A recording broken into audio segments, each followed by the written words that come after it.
ಆಮೇಲೆ ಇನ್ನೊಂದು ಸಿಕ್ಕಾಪಟ್ಟೆ ಕ್ಯೂರಿಯಾಸಿಟಿ ಇರೋದು ಅಂತ ಅಂದರೆ ಧರ್ಮಸ್ಥಳದ ಧರ್ಮಾಧಿಕಾರಿಗಳ ಪಾತ್ರದ ಬಗ್ಗೆ ಸರ್. ಸರಿ, ಅದೇನಾಯಿತು ಅಂದರೆ ನಮಗೆ ಒಂದು ಕ್ಲೈಮ್ಯಾಕ್ಸ್ನಲ್ಲಿ ಒಂದು ಡಿಸಿಷನ್ ಕೊಡೋ ಪಾತ್ರ ಬೇಕಾಗಿತ್ತು. ನಾವು ಹಲವಾರು ಇದನ್ನು ಈಗ ಪ್ರಕಾಶ್ ರಾಜು, ರವಿಶಂಕರು, ಆದಿತ್ಯ, ಆಮೇಲೆ ನವೀನ್ ಪಡೀಲ್ ಅಂತ ಒಬ್ಬರು, ಆಮೇಲೆ ಗೋಪಿನಾಥ್ ಭಟ್ರು, ಈ ಥರ ಒಳ್ಳೊಳ್ಳೆ ಆ್ಯಕ್ಟ್ರ್ಗಳು ಹಾಕಿದ್ವಿ. ಯಾಕಂದರೆ ಯಾರಾದರೂ ಒಬ್ಬರು ನ್ಯಾಯಾಧೀಶ ಸ್ಥಾನದಲ್ಲಿ ಕೂತ್ಕೊಂಡು ಏನಾದರೂ ಒಂದು ನ್ಯಾಯಸಮ್ಮತವಾದ ಡಿಸಿಷನ್ ಕೊಡಬೇಕು ಅಂದರೆ ಅದಕ್ಕೆ ತೂಕವಾದ ಮನುಷ್ಯ ಇರಬೇಕು. ಹೌದು. ಸೊ ತುಂಬ ಅದರ ಬಗ್ಗೆ ಡಿಸ್ಕಷನ್ ಆಯಿತು. ಯಾರನ್ನ ಹಾಕೋಣ, ಯಾರಾದರೂ ಮಠಾಧೀಶ್ವರನ್ನ ಕೇಳೋಣ, ಇಲ್ಲ ಯಾರಾದರೂ ಪಾಲಿಟಿಷಿಯನ್ ಕೇಳೋಣ, ಇಲ್ಲ ನಮ್ಮ ಆ್ಯಕ್ಟ್ರ್ಗಳನ್ನೇ ಯಾರನ್ನಾದ್ರು ಕೇಳೋಣವ, ಹೀಗೆ ಹಲವಾರು ಡಿಸ್ಕಷನ್ಸ್ ಆದಮೇಲೆ ನನ್ನ ತಲೆಗೆ ಬಂತು ಯಾತಕ್ಕೆ ಧರ್ಮಸ್ಥಳದ ಹೆಗ್ಡೆ ಅವ್ರನ್ನ ಕೇಳಬಾರ್ದು ಅಂತ. ಯಾಕೆಂದರೆ ಹೆಗ್ಡೆ ಅವ್ರಿಗೂ ನನಗೂ ಒಂದು ತುಂಬ ಸಂಬಂಧ. 50 ವರ್ಷದಿಂದ ನಮ್ಮ ತಂದೆಯವರು ಧರ್ಮಸ್ಥಳ ಮಹಾತ್ಮೆ ಅಂತ ಒಂದು ಚಿತ್ರ ಮಾಡಿದರು. ಅದು ಯಾರಿಗೂ ಕೊಟ್ಟಿರಲಿಲ್ಲ ಪರ್ಮಿಷನ್ನು. ರತ್ನವರ್ಮ ಹೆಗ್ಡೆಯವರು ಇವ್ರ ತಂದೆ ನಮ್ಮ ತಂದೆಗೆ ಕೊಟ್ಟಿದ್ದರು. ಬಿಕಾಸ್ ನಮ್ಮ ತಂದೆ ಅಲ್ಲಿಗೆ 25 ವರ್ಷದಿಂದ ಹೋಗ್ತಾಯಿದ್ರು.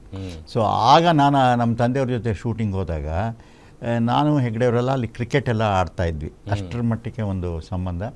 ನಮ್ಮ ಧರ್ಮಸ್ಥಳ ಮಹಾತ್ಮೆನಲ್ಲೂ ಒಂದು ಚಿಕ್ಕ ಪಾರ್ಟ್, ಒಂದು ದೇವಸ್ಥಾನದಲ್ಲಿ ದೇವರ ರೂಮಲ್ಲಿ ಪೂಜೆ ಮಾಡೋ ಶಾಟು ಕೂಡ ತೆಗೆದಿದ್ದಾರೆ. ಸೊ ಹೀಗಿತ್ತು. ಅವ್ರಿಗೆ ಹೋಗಿ ಕೇಳಿದೆ ನಾನು. ಮೊದಲು ಸ್ವಲ್ಪ ನನಗೆ ಮನಸ್ಸಿಗೆ ಭಯ ಆಯಿತು. ಯಾಕೆಂದರೆ ಸಿನಿಮಾಗೆ ಕೇಳೋಕ್ಕೂ, ಒಂದು ಡಾಕ್ಯುಮೆಂಟ್ರಿ ಕೇಳೋಕ್ಕೂ, ಒಂದು ಬೈಟ್ ಕೇಳೋಕ್ಕೂ ಡಿಫ್ರೆನ್ಸ್ ಇರುತ್ತೆ. ಅವ್ರಿಗೆ ಕತೆ ಹೇಳಿದ್ಮೇಲೆ ಅವರು ಒಪ್ಕೊಂಡ್ರು. ಬಣ್ಣ ಹಾಕಿದ್ವಿ, ಒಂದೇ ಟೇಕಲ್ಲಿ ಓಕೆ ಮಾಡಿದ್ರು. And it was a great moment in life. ಯಾಕೆಂದರೆ ಹೆಗ್ಡೆ ಅವ್ರನ್ನ ಯಾವ ಆ್ಯಕ್ಟ್ರನ್ನ ಶೂಟ್ ಮಾಡ್ಬೋದು, ಹೆಗ್ಡೆ ಅವ್ರನ್ನ ಶೂಟ್ ಮಾಡಿ ಒಂದು ಅವ್ರಿಗೆ ಒಂದು ಎಕ್ಸ್ಪ್ಲೈನ್ ಮಾಡಿ ಸೀನು ಅವ್ರ ಹತ್ರ ಆ ವಿಷಯ ತೆಗೆಯೋದಿದೆಯಲ್ಲ, ಅದು ತುಂಬ ಚಾಲೆಂಜಿಂಗ್ ಆಗಿದೆ. ಅಂದರೆ ಆ ಡ್ಯೂರೇಷನ್ ತುಂಬ ಇದೆಯಾ ಅಥವಾ ಇದೆ ಚೆನ್ನಾಗಿದೆ. ಅದೆಷ್ಟು ಬೇಕಲ್ಲಿ ಆ ಮೂಮೆಂಟಿಗೆ ಅಷ್ಟು ಕರೆಕ್ಟ್ ಆಗಿದೆ. ಈಗ ಇನ್ನು ಸಿನಿಮಾದಲ್ಲಿ ಅಂಡರ್ ವರ್ಲ್ಡು, ಅದ್ರ ಜೊತೆಗೆ ಕಂಬಳದ ರಿಲೇಟೆಡು ಮತ್ತು ಲವ್ ಸ್ಟೋರಿ ಏನಾದರೂ ಇದೆಯಾ? ಒಂದು ಚಿಕ್ಕ ಲವ್ ಸ್ಟೋರಿ ಇದೆ, ಒಂದು ಎಳೆ. ಅದೇನು ಜಾಸ್ತಿ ನಾವು ಅದ್ರ ಮೇಲೆ ಫೋಕಸ್ ಮಾಡಿಲ್ಲ. ಅಂಡರ್ ವರ್ಲ್ಡಲ್ಲಿ ಇತ್ತು ಅಂತ ಹೇಳಿದ್ರೆ, ಅಂಡರ್ ವರ್ಲ್ಡಲ್ಲಿ ಕೆಲವು ಪಾರ್ಟಲ್ಲಿ ಇದ್ದಾರೆ, ಅವರು ಎಲೆಮರೆ ಕಾಯ್ತಾರ ಇದ್ದಾರೆ. ಅದಕ್ಕೆ ಅವ್ರ ವಿರೋಧ ಇಲ್ಲ, ಸಪೋರ್ಟೇನೆ ಅದಕ್ಕೆಲ್ಲನೂ. ಆ ಥರ ಸಪೋರ್ಟ್ ಮಾಡೋ ಇದರಲ್ಲಿ ಒಂದು ನಮಗೆ ಒಂದು ಪೊಲೀಸ್ ಚಾರ್ಜ್ ಶೀಟ್ ಸಿಕ್ತು ಪೊಲೀಸ್ ಸ್ಟೇಷನ್ನಲ್ಲಿ. ಒಬ್ಬರು ನಮ್ಗೆ ಯಾರೋ ಕ್ಯೂ ಕೊಟ್ಟಿದ್ರು, ಈ ಥರ ನೀವು ಇದೇ ನೋಡಿ ಅಂತ. ಅದು ಓದಿದಾಗ ನಮಗೆ ಬರೀ ಒಂದು ಚಿತ್ರ ಮಾಡುವಾಗ ಇದೊಂದು ಆ್ಯಂಗಲ್ ಬಂದರೆ ಚೆನ್ನಾಗಿರುತ್ತೆ, ಅದಕ್ಕೆ ಯಾರು ಕಂಬಳಕ್ಕೆ ಎಗೇನೆಸ್ಟ್ ಆಗಿರ್ತಾರೆ ಅವ್ರಿಗೆ ಯಾವ ಥರ ಪನಿಷ್ಮೆಂಟ್ ಮಾಡೋದಕ್ಕೆ ಈ ಅಂಡರ್ ವರ್ಲ್ಡ್ ಕ್ಯಾರೆಕ್ಟ್ರು ಹೆಲ್ಪ್ ಆಗುತ್ತೆ ಅನ್ನೋದು ಮನ್ಸಿಗೆ ಬಂದಾಗ ಸ್ಕ್ರಿಪ್ಟಲ್ಲಿ ಅದನ್ನು ಮಾಡಿದ್ವಿ. ಈಗ ವೀರ ಕಂಬಳದ ಬಗ್ಗೆ ಒನ್ ಲೈನ್ ಸ್ಟೋರಿ ಹೇಳೋದಾದ್ರೆ ಸರ್, ಒಂಚೂರು ಏನಾದರೂ ರಿವೀಲ್ ಮಾಡ್ಬೋದಾ ಅಂತ? ಒನ್ ಲೈನ್ ಸ್ಟೋರಿ ಅಂದರೆ, ಎರಡು ಫ್ಯಾಮಿಲಿಗೆ ಒಂದು 70 ವರ್ಷದಿಂದ ಹಿಂದೆ ಒಂದು ದ್ವೇಷ ಇರುತ್ತೆ. ಆ ಕಂಬಳದಿಂದ ಸಪ್ರೇಟ್ ಆಗಿರ್ತಾರೆ, ಮತ್ತು ಅದೇ ಕಂಬಳದಿಂದ ಸೇರ್ತಾರೆ. ಕೊನೆಗೆ ನಾವು ಏನು ಹೇಳ್ತೀವಿ ಅಂದರೆ, ದ್ವೇಷ ಬಿಡಿ ಪ್ರೀತಿ ಮಾಡಿ ಅನ್ನೋ ಸ್ಲೋಗನ್ ಕೊಡ್ತೀವಿ. ಓಕೆ. ಈಗ ವೀರ ಕಂಬಳ ನಾಳೆ ರಿಲೀಸ್ ಆಗ್ತಾ ಇದೆ. ಆಮೇಲೆ ರಕ್ತ ಕಾಶ್ಮೀರ ಜನವರಿಯಲ್ಲಿ ರಿಲೀಸ್ ಆಗಿತ್ತು. ನೆಕ್ಸ್ಟ್ ಏನು ಪ್ರಯೋಗ ಮಾಡ್ತಿದ್ರಿ? ಇದೆ ನನ್ನ ಹತ್ರ 2-3 ಪಾಯಿಂಟ್ ಇದೆ. ಒಂದು, ರಾಣಿ ಚೆನ್ನಭೈರಾದೇವಿ ಮಾಡೋದು ಅಂತ ಒಂದು ಐಡಿಯಾ ಇದೆ. ಆಮೇಲಿಂದ ಒಂದು ಮ್ಯೂಸಿಕ್ ಮೇಲೆ ಮಾಡಬೇಕು ಅಂತ ಒಂದು ಇದೆ, the medicine and the music ಅಂತ. ಅಂದರೆ ಮೆಡಿಸನ್ ಇಲ್ಲದೇ ಮ್ಯೂಸಿಕ್ಕಿಂದಾನೇ ಎಷ್ಟೋ ಕಾಯಿಲೆಗಳು ವಾಸಿಯಾಗುತ್ತೆ ಅಂತ ಮೊನ್ನೆ ಕೂಡ ಇಲ್ಲಿ ಮೆಂಟಲ್ ಹಾಸ್ಪಿಟಲ್ನಲ್ಲಿ ಆ ಪ್ರಯೋಗಗಳು ಮಾಡ್ತಿದ್ದಾರೆ. ಮೊದಲಿಂದ ಇದೆ, ಅದಕ್ಕೊಂದು ಚರಿತ್ರೆನೇ ಇದೆ ನಮ್ಮಲ್ಲಿ, ಮೈಥಲಾಜಿಕಲಲ್ಲಿದೆ, ಹಿಸ್ಟ್ರಿಲಿದೆ, ಎಲ್ಲ ಇದೆ. ಸೊ ಅದ್ರ ಮೇಲೆ ಒಂದು ಟ್ರೈ ಮಾಡ್ತಾ ಇದ್ದೀನಿ. ಇನ್ನೊಂದು, ಈಗ ಒಂದು ಆರ್ಟಿಫಿಷಿಯಲ್ ಇಂಟೆಲಿಜೆನ್ಸ್ ಬಂದಿದೆಯಲ್ಲ, ಸೊ ಯಾದಕ್ಕೆ ಮತ್ತೆ ರಾಜ್ಕುಮಾರ್, ವಿಷ್ಣುವರ್ಧನ್, ಅಂಬರೀಷ್, ಶಂಕರ್ನಾಗ್ನ ಆರ್ಟಿಫಿಷಿಯಲ್ ಆಗಿ ಅವ್ರನ್ನ ಕ್ರಿಯೇಟ್ ಮಾಡಿ ಒಂದು ಕತೆ ಮಾಡಬೇಕು ಅಂತ ಇದ್ದೀನಿ. ಅದು ಮಾಡ್ತಾ ಇದ್ದೀನಿ. Super sir. ಅಂದರೆ ಯಾವ ಥರ ಸ್ಟೋರಿ? ನ್ಯಾಚುರಲ್ ಸ್ಟೋರಿ, ಗೊತ್ತಾಗಬಾರ್ದು ಜನಕ್ಕೆ. ಇದು ರಾಜ್ಕುಮಾರ್, ಇದು ವಿಷ್ಣುವರ್ಧನ್, ಇದು ಅಂಬರೀಷ್, ಶಂಕರ್ನಾಗ್ ಅಂತಾನೆ ಗೊತ್ತಾಗಬೇಕು.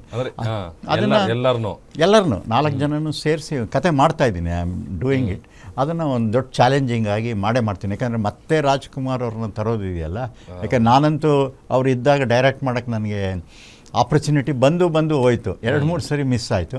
ಸೊ ಅಟ್ಲೀಸ್ಟ್ ಈಗ AI ಇರೋದ್ರಿಂದ ಈಗ ಭಾಳ ಟೆಕ್ನಾಲಜಿ ಒಂದು ಹೊಸ ಇದು ಓಪನ್ ಮಾಡಿದೆ, ಡೋರ್ ಓಪನ್ ಮಾಡಿದೆ. ಸೊ ಅದರಲ್ಲಿ ಟ್ರೈ ಮಾಡೋಣ ಅಂತ ಮಾಡ್ತಾಯಿದ್ದೀನಿ. ಅದಕ್ಕೆ ನಾನು ಅಮೇರಿಕಾಗೂ ಹೋಗ್ತಾ ಇದ್ದೀನಿ ನೆಕ್ಸ್ಟ್ 3 ಮಂತ್ಸ್. ಈ ಪಿಕ್ಚರ್ ರಿಲೀಸ್ ಆದಮೇಲೆ ಒಂದು ಅಮೇರಿಕಲ್ಲಿ ಹೋಗಿ ಒಂದು 3 ಮಂತ್ಸು ಅದನ್ನು ಸ್ಟಡಿ ಮಾಡಿ ಬರ್ತೀನಿ. ಇದಿಷ್ಟು ಪ್ರಾಜೆಕ್ಟ್ ಇದೆ. ಅದು ಕೇಳಕ್ಕೆ ನಿಮ್ಮ ಥಾಟೇ ಸೂಪರ್ ಆಗಿದೆ ಸರ್. 4 ಜನ ಸೂಪರ್ ಸ್ಟಾರ್ಗಳನ್ನ ಹಾಕೊಂಡು ಎಲ್ ಮಾಡ್ತಾರೆ ಅಂತಂದ್ರೆ ಬಹುಶಃ ಅಷ್ಟು ಜನ ಅಭಿಮಾನಿಗಳಂತೂ ಈ ವಿಚಾರ ಕೇಳ್ತಿದ್ದಂಗೆ ಬಹಳ ಖುಷಿ ಆಗಿರ್ತಾರೆ. ಟ್ರೈ ಮಾಡ್ತಾ ಇದ್ದೀನಿ. ಸ್ಕ್ರಿಪ್ಟು ವರ್ಕ್ ಮಾಡ್ತಾ ಇದ್ದೀನಿ ಅದು. ಓಕೆ. ಆ್ಯಂಡ್ ಈಗ ನಾಳೆ ತುಳು ಆ್ಯಂಡ್ ಕನ್ನಡದಲ್ಲಿ ರಿಲೀಸ್ ಆಗುತ್ತೆ. ಅದಾದಮೇಲೆ ಇಂಗ್ಲೀಷಲ್ಲಿ ಡಬ್ ಮಾಡ್ತಾರೆ. ಇಂಗ್ಲೀಷು, ಹಿಂದಿ, ತಮಿಳು ಯಾಕೆಂದರೆ ಯುರೋಪಲ್ಲೆಲ್ಲ ಬುಲ್ ಫೈಟ್ ಅಂತ ಮಾಡ್ತಾರೆ. ಅದೇನು ಅಂದರೆ ಸಾಯಿಸ್ತಾರೆ ಆ ಬುಲ್ನ. ನಿಮ್ಗೆ ನೋಡಿರ್ಬೋದಾ ಇದರಲ್ಲಿ? ಹೌದು. ಆಮೇಲೆ ಆ ಬುಲ್ನ ತೊಗೊಂಡೋಗಿದ್ದೇನೆ, ಎಲ್ಲ ಪೀಸ್ ಮಾಡಿ ಮಾಂಸ ಎಲ್ಲ ಮಾಡಿ ಅದನ್ನು ಸೇಲ್ ಮಾಡ್ತಾರೆ. ತುಂಬ ಅದು ಎಷ್ಟು ರೇಟ್ಗೆ ಹೋಗುತ್ತೆ ಅಂದರೆ ಆ ಸತ್ತಿರೋ ಬುಲ್ಲು ಒಂದಕ್ಕೆ 1000ರಷ್ಟು ರೇಟ್ ಅದಕ್ಕೆ ಅದನ್ನು ತಗೊಂಡು ಅವರು ತಿಂದು ಎಂಜಾಯ್ ಮಾಡಿ ಪಾರ್ಟಿ ಮಾಡೋದೇ ಅವರ ಒಂದು ಕಲ್ಚರ್. ಬಟ್ ನಮ್ಮ ಕಲ್ಚರ್ ಹಾಗಲ್ಲ. ಕೋಣನ ನಾವು ಹೇಗೆ ಸಾಕ್ತೀವಿ, ಅದಕ್ಕೆ ಹೇಗೆ ಟ್ರೀಟ್ ಮಾಡ್ತೀವಿ, ಆಮೇಲಿಂದ ಯಾವ ಥರ ವರ್ಷಿಪ್ ಮಾಡ್ತೀವಿ, ಅದನ್ನು ಒಂದು ತೋರಿಸ್ಬೇಕು ಅವ್ರಿಗೆ ಅಂತ.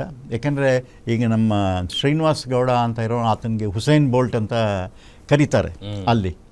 ಆ ಹುಸೇನ್ ಬೋಲ್ಟು ಅವನು ಶೂ ಹಾಕ್ಕೊಂಡು ಗ್ರಾಸ್ ಮೇಲೆ ಓಡ್ತಾನೆ. ಬಟ್ ಶ್ರೀನಿವಾಸ್ ಗೌಡ ಕೊಚ್ಚೆಯಲ್ಲಿ ಓಡೋದಿದೆಯಲ್ಲ, ಒಂದ್ಸರಿ ಕಾಲಿಟ್ಟರೆ ಕೊಚ್ಚೆಯಿಂದ ಕಾಲೇ ತೆಗಿಯೋಕ್ಕಾಗಲ್ಲ, ಅಷ್ಟು ಲಶ್ ಅದು. ಸೊ ಅದನ್ನು ಒಂದು ನಮ್ಮ ಇಂಡಿಯನ್ ರನ್ನರ್ ಹೇಗೆ ಅದು 2 ಕೋಣ ಹಿಡ್ಕೊಂಡು ಓಡೋದಿದೆಯಲ್ಲ, ಇಟ್ ಈಸ್ ಸಮಥಿಂಗ್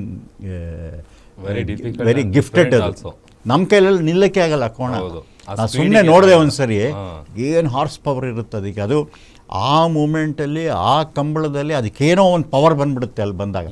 ಅದಕ್ಕೇನೇನೋ ವಿಚಾರಗಳಿದೆ, ದೈವಿಕವಾಗಿ ಕೆಲವು ವಿಚಾರ ಇದೆ. ಒಂಥರ ಆ ಒಂದು ಸಂಸ್ಕೃತಿನಲ್ಲಿ ಆ ಒಂದು ಪವರ್ ಬರೋದು ಆ ಬುಲ್ಗೆ ಒಂದು ಇದೆ ಅಲ್ಲಿ ವಿಷಯಗಳು ಅಂತ ಹೇಳ್ತಾರೆ. ಸೊ ಹೀಗೆ ಇದಾಗಿದೆ.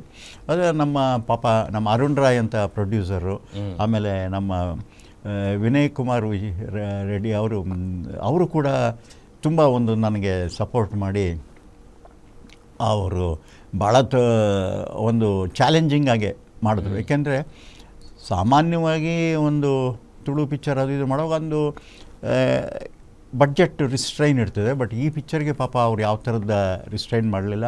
ಯಾಕೆಂದರೆ ಅಷ್ಟು ಜನ ನೀವು ನೋಡಿ ಅದರಲ್ಲಿ ಇರೋ ಜನಗಳು, ಆ ಗ್ರಾಫಿಕ್ಸು, ಆ ಶೂಟಿಂಗ್ ಎಲ್ಲ ಮಾಡಿರೋದಕ್ಕೆ ವಿನೀತಾ ವಿಜಯಕುಮಾರ್ ರೆಡ್ಡಿ ಅಂತ ಅವರು, ನಮ್ಮ ಅರುಣ್ ರಾಯರು, ಆಮೇಲೆ ವಿಜಯಕುಮಾರ್ ಕೊಡೆಯಾಲ್ ಬೈಲ್ ಅಂತ ಭಾಳ ದೊಡ್ಡ ರೈಟರ್ ಅವರು ಈಗ ಒಂದು ಗುಳಿಗ ಅಂತ ಒಂದು ಇದು ಮಾಡ್ತಿದ್ದಾರೆ. 900ನೇ ಡ್ರಾಮಾ ಹತ್ರ ಬಂದ್ಬಿಡ್ತು, ಅದೊಂಥರ ವರ್ಲ್ಡ್ ರೆಕಾರ್ಡ್ ಆಗುತ್ತೆ. ಅವರು ನನಗೆ ತುಂಬ ಸಪೋರ್ಟ್ ಮಾಡಿ ನಿಂತರು. ಆಮೇಲೆ ಮಣಿಕಾಂತ್ ಕದ್ರಿ ಅವರು, ಆಮೇಲೆ ನಮ್ಮ ಕ್ಯಾಮ್ರಾ ಮತ್ತು ಎಡಿಟಿಂಗ್ ಇಬ್ಬರೂ. ಏಕೆಂದರೆ ನಾನು 1.5 ಲಕ್ಷ ಅಡಿನೋ 2 ಲಕ್ಷ ಅಡಿ ಶೂಟ್ ಮಾಡ್ಕೊಂಬಂದಿದ್ದೆ ಟೋಟಲ್ ಅದನ್ನು. ಆಮೇಲೆ ನಮ್ಮ ಕ್ಯಾಮ್ರಾಮನ್ಗೂ ತುಂಬ ಚಾಲೆಂಜ್ ಇತ್ತು. ಅಲ್ಲಿ ಕ್ಯಾಮೆಲ್ ರೇಸ್ ತೆಗೆದ್ವಿ. ಆಮೇಲಿಂದ ದುಬೈನಲ್ಲಿ ಶೂಟ್ ಮಾಡಿದ್ವಿ. ಎಲ್ಲ ಒಂದು ಡಿಫ್ರೆಂಟಾಗಿ ಟ್ರೈ ಮಾಡಿದ್ವಿ.